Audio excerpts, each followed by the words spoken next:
Malappuram SP Sujith ദാസിനെതിരെ പരാതി നൽകിയ SI Sreejith Narendran ഇന്ന് രാജിവെച്ചിരിക്കുന്നു.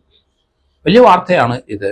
കാരണം മലപ്പുറം SP ആയിരുന്ന സുജിത് ദാസിന്റെ ക്യാമ്പ് ഓഫീസിന്റെ പരിസരത്തുണ്ടായിരുന്ന മരങ്ങൾ വെട്ടി വിറ്റു എന്നൊരു ആരോപണം ഉണ്ടായിരുന്നു.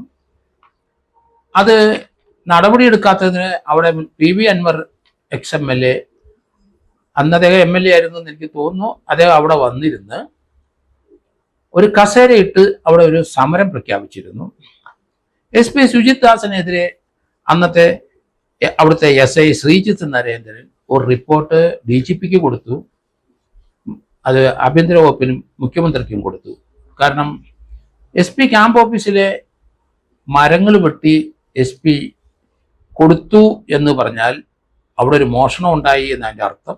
അല്ലെങ്കിൽ അതിനെതിരെ നടപടിയെടുക്കാൻ ബാധ്യസ്ഥനായ അവിടുത്തെ SI അതിനെതിരെ ആ SPക്കെതിരായിട്ട് ഒരു റിപ്പോർട്ട് തന്നെ.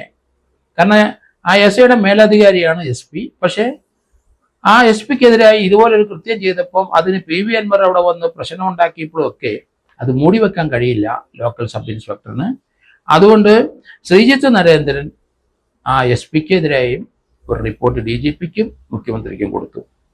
പക്ഷേ പരാതി സ്വീകരിച്ചെങ്കിലും അതിനൊരു നടപടി പിന്നെ ഒന്നും ഉണ്ടായില്ല. അതുകൊണ്ട് മാനസികമായി ഇദ്ദേഹം വലിയ സംഘർഷത്തിലായിരുന്നു. തന്നെയും കുടുംബത്തെയും അവമാനിക്കുന്ന രീതിയിൽ പല പ്രശ്നങ്ങളും ഡെവലപ്പ് ചെയ്തു. ഇനി സർവീസ് തുടരാൻ തനിക്ക് താല്പര്യമില്ല എന്ന് അദ്ദേഹം തീരുമാനമെടുത്തു.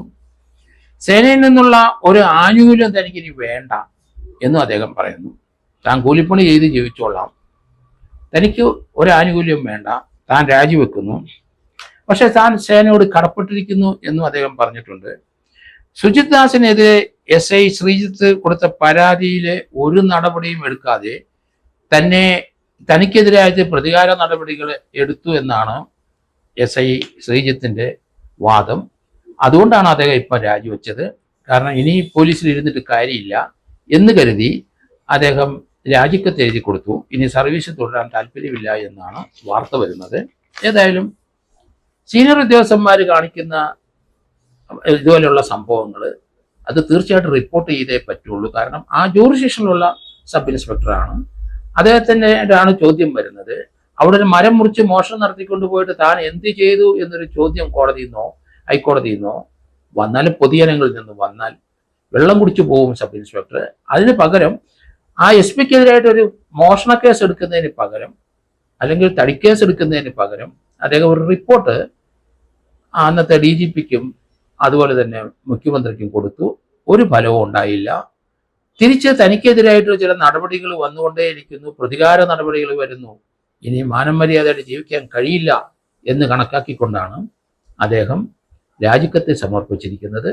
തനിക്കിനി ഡിപ്പാർട്ട്മെന്റിന്റെ സഹായങ്ങളൊന്നും വേണ്ട, ഡിപ്പാർട്ട്മെന്റിനോട് താൻ കടപ്പെട്ടിരിക്കുന്നു എന്ന് പറയുന്നുണ്ട്. പക്ഷേ ആനുകൂല്യങ്ങളൊന്നും വേണ്ട, ഒരു പൈസയുടെ ആനുകൂല്യം ഡിപ്പാർട്ട്മെന്റ്, താൻ കൂലിപ്പണി ചെയ്ത് ജീവിച്ചു കൊള്ളാമെന്നാണ് അതിൻ്റെ അർത്ഥം. എന്തായാലും ഈ ഒരു സംഭവം വലിയ വിവാദമായിരിക്കുന്നു കേരളത്തില്. കാരണം ഒരു SP ആണ് തൻ്റെ താമസ സ്ഥലത്ത് തൻ്റെ റെസിഡൻസിന്റെ ചുറ്റുമുള്ള ഗവൺമെന്റ് പ്രോപ്പർട്ടിയിലെ മരങ്ങൾ വെട്ടിവിറ്റത്. അദ്ദേഹം അതിനെതിരായിട്ടൊരു നടപടിയെടുക്കുകയോ അവർക്ക്, അല്ലെങ്കിൽ അദ്ദേഹം അല്ല എങ്കിൽ തീർച്ചയായിട്ടും അത് റിപ്പോർട്ട് ചെയ്യാൻ ബാധ്യസ്ഥനാണ് അദ്ദേഹം. അതൊന്നും ചെയ്യാതെ വ്യക്തിപരമായി ഇദ്ദേഹം അധിക്ഷേപിച്ചു, അദ്ദേഹത്തിന്റെ കുടുംബത്തിനെ ആക്ഷേപിക്കുന്നു, ഇദ്ദേഹത്തിനെതിരായി പ്രതികാര നടപടി എടുക്കുന്നു. ഇങ്ങനെ വലിയ പരാതികളുടെ ഒരു കൂമ്പാരം തന്നെ വന്നു. മാനസികമായി തകർന്ന ആ സബ് ഇൻസ്പെക്ടർ രാജിക്കത്ത് കൊടുത്തു എന്നാണ് ഇപ്പം മനസ്സിലാകുന്നത്.